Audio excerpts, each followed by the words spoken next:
Jesus told several parables while he was here on earth. And a parable is just a made-up story that Jesus tells to help us understand what God's kingdom is like.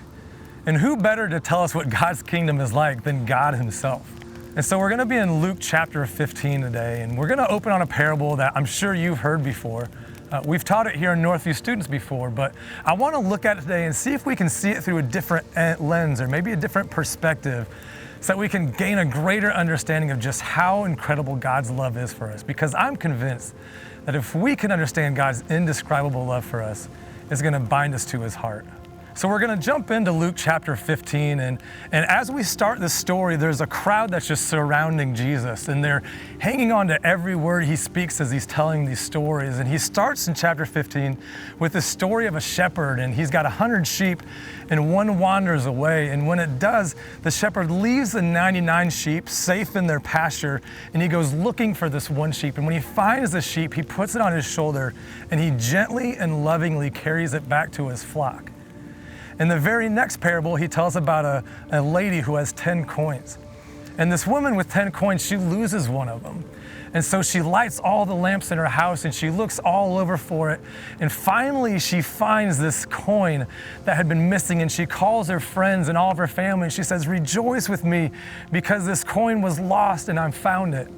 And so all these people that are surrounding Jesus are getting to hear these stories about how immense God's love is for them. They're getting to hear just little snippets of just this indescribable love. And that's where we come upon the story of the prodigal son. And it starts like this. There was a man who had 2 sons. The younger one said to his father, "Father, give me my share of the estate." So he divided his property between them. Wow, that's a bold move by the younger brother. I mean, he's so ready for his inheritance that he doesn't even want to wait for his dad to die. He just says, "Dad, look, I don't want to be with the family. I just want your money. Give it to me so I can run." And surprisingly, the dad does it. Like, that's always surprised me. And I don't know if he just had the cash laying around, or more likely, he probably had to sell some of his property, his land or some food or some animals. But whatever it required, the dad did it, and he handed his younger son his portion of the inheritance. Not long after that, the younger son got together all he had, set off for a distant country, and there squandered his wealth in wild living. And so old boy collects his cash from his dad, moves to a disparate country, and just wilds out. I mean, this boy is living lavishly, going to parties, drinking the best drinks, eating the best food. He is going nuts. And not surprisingly, the money runs out, but it runs out at the most unfortunate time. Because look at this next verse. After he had spent everything, there was a severe famine in that whole country, and he began to be in need. So he went and hired himself out to a citizen of that country, who sent him to his fields to feed the pigs. He longed to fill his stomach with the pods that the pigs were eating, but no one gave him anything. So this fellow runs out of money just as the whole country enters a famine. I mean, you talk about bad luck. Like, he's already poor and has a hard time getting food, but now food is scarce and the demand is high, making food that much more expensive. After eating all the best foods, the choicest cuts, the best drinks, and now he's got to live a completely different way. And so he goes out and he finds a job, and he's working in the fields feeding these pigs, and it says that he desired to eat even the pigs' food. Now, I'm a curious enough guy, and so we have a bunny at home, and I tried the bunny food. It was gross. And we've even had a dog, and I tried the dog food, and I'm not talking the dry stuff, I'm talking the wet, gooey stuff out of a can. You know, you gotta try everything every now and again. So I ate it. It was also really gross, but I am not about to eat a pig's food. And the one specific to this, there are these things called carob pods, and they're these seeds on these evergreen trees that were popular all over the Mediterranean. And people regarded these things as just the worst fruit, the worst food imaginable. And so they give them to pigs, and they say humans only eat these things in the worst circumstances. And that's exactly where we find the son. He is so desperate for something to eat. He looks at this disgusting food and he thinks, man, if I could just have some of that. And so this is where we find the prodigal son. But I'm curious if you've ever been there before. I mean, have you ever gotten to a place and you just say, how did I get here? How am I in this circumstance that I'm in right now? Why is my life looking the way it is? And there's this old saying that sin takes you further than you wanted to go, keeps you longer than you wanted to stay, and costs more than you wanted to pay. And that's exactly what the prodigal son is dealing with in this moment. Like, he's made mistakes and circumstances have come up to bring him to this place where he just recognizes that his life is out of control. I mean, I've been there before. I'm sure you have too. And maybe you're there right now. Maybe you're wondering why you're in the place that you are, or feeling the way that you feel. Like, what happened to get you to where you are now? But let's keep going on with the story. When he came to his senses, he said, "How many of my father's hired servants have food to spare? And here I am starving to death. I will set out and go back to my father and say to him, 'Father, I have sinned against heaven and against you. I'm no longer worthy to be called your son. Make me like one of your hired servants.' So he got up and went to his father." And so the son wakes up to the world around him, and in a moment of clarity, he says, "I've got to get back to my father because he'll at least hire me on as a helping hand." Like, notice what he doesn't say. He doesn't say, "I'm going to go back to my father and act like nothing ever happened." And it doesn't even say, "I'm going to grovel and beg for forgiveness and maybe my father will restore me." It says that he feels like he is no longer a son. He is no longer a part of the family. And the best that he can do is to be a hired hand. Man, that's a place I'm all too familiar with. Like, I sin and I sit in my shame. And just like Adam and Eve, like, I want to hide from God. Like, I can't talk to him. I can't come back to him because I'm just so guilty and so full of ugliness. And I just look at myself in the horrible state that I'm in. And I'm like, I can't approach God. And I've got to work and I've got to climb and I've got to figure out how to get just a shred back of what I had before. And so all my plans are there, but all my plans, just like the prodigal son, they're pointless because I'm forgetting one fact. And that's just how incredible and how deep the Father's love is for me. But while he was still a long way off, his father saw him and was filled with compassion for him. He ran to his son, threw his arms around him and kissed him. So this is my favorite part of the story. Now again, this is Jesus telling a made-up story to help us understand God's heart. And as Jesus is helping us understand God's heart, look at how he uses the language in this story to communicate it. So the father, back in that time, he's the patriarch. He's the head of the house.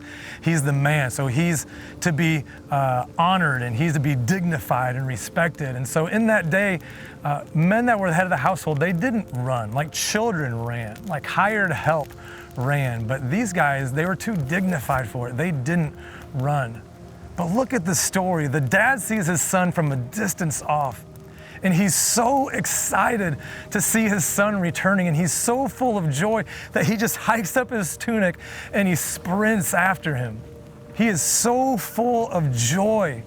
He is so excited to see his son that he runs to greet him. He's willing to embarrass himself for the sake of loving his son. And when he sees him and he gets to him, he just wraps his arms around him in this giant hug. And I just imagine that hug. Like, have you ever been hugged and maybe it took a tragedy away or made it feel a little bit less bad? Or maybe you've even like scraped your knee as a kid and your mom held you, and in that moment, everything was okay. And I just close my eyes and picture this embrace between this father who so desperately loves his son and is so excited to see him back, and a son who is just bewildered at the love of his father. I mean, what an incredible scene. The son said to him, "Father, I have sinned against heaven and against you. I'm no longer worthy to be called your son." And so in the comfort of his father's embrace, the son realizes just how far he's wandered. And it's like he's thinking everybody else is thinking it, so I'm just gonna say it. Like, it's an easier pill to swallow if I just blurt it out.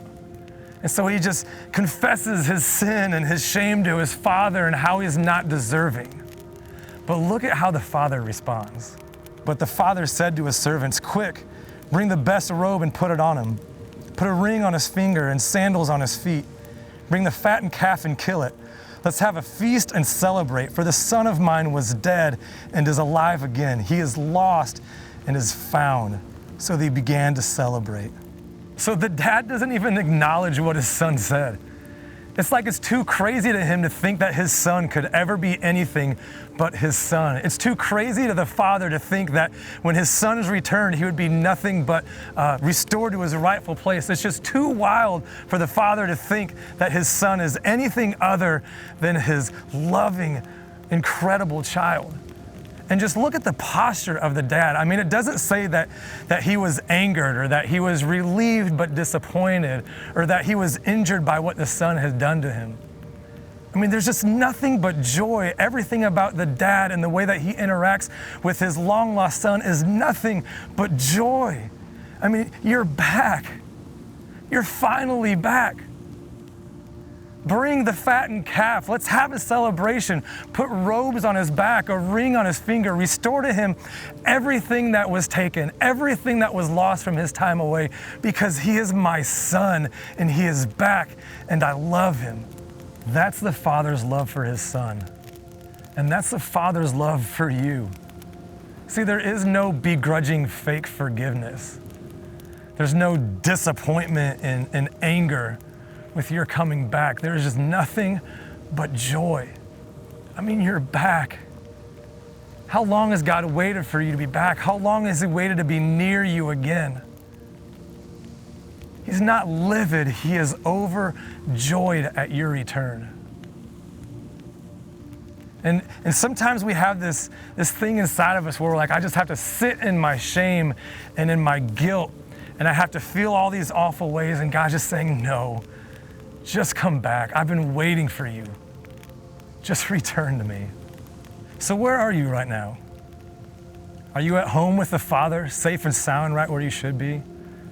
Or maybe you're like the son and you ran 1,000 miles an hour towards things that you thought would make you happy. Or maybe you're feeling like you want to return to the Father, but there's just so much shame and guilt you feel like you can't. Well, friends, you don't have to be in that headspace. You don't have to wait. You can return to the Father now, because there is no room to fear where God's love exists. I mean, check out these passages with me. 1 John 4:18 says, there is no fear in love, but perfect love casts out fear. Galatians 5:1 says, for freedom Christ has set us free. Stand firm, therefore, and do not submit again to a yoke of slavery. I want to end this time together with some worship. And so, with the Father's love in mind, and with an embrace that is so powerful between a father and his child, I want you to hear and sing these words in a whole new way. And if you have anything that you want to say to the Father, now's your chance to do it.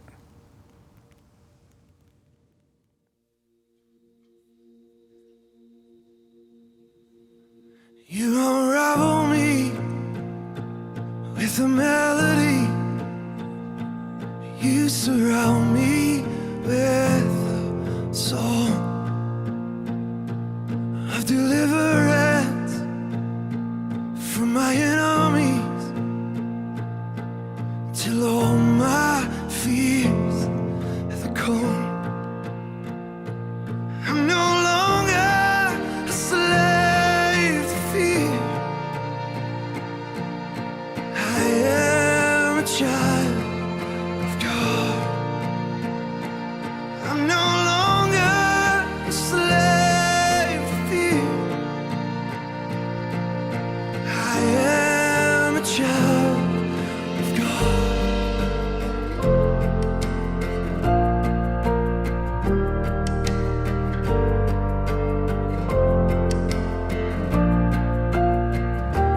From my mother's womb, you have chosen me. Love has called my name.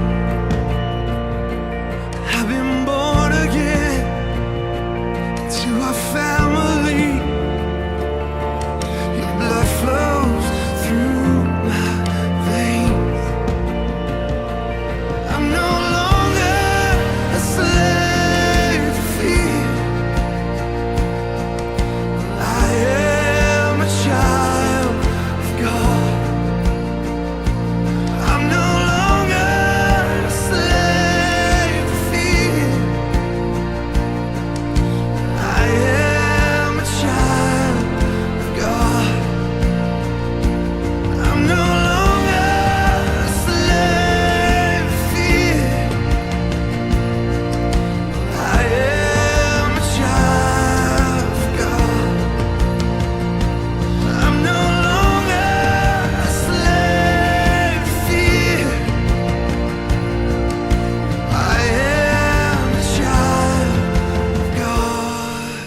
'Cause I'm no longer a slave.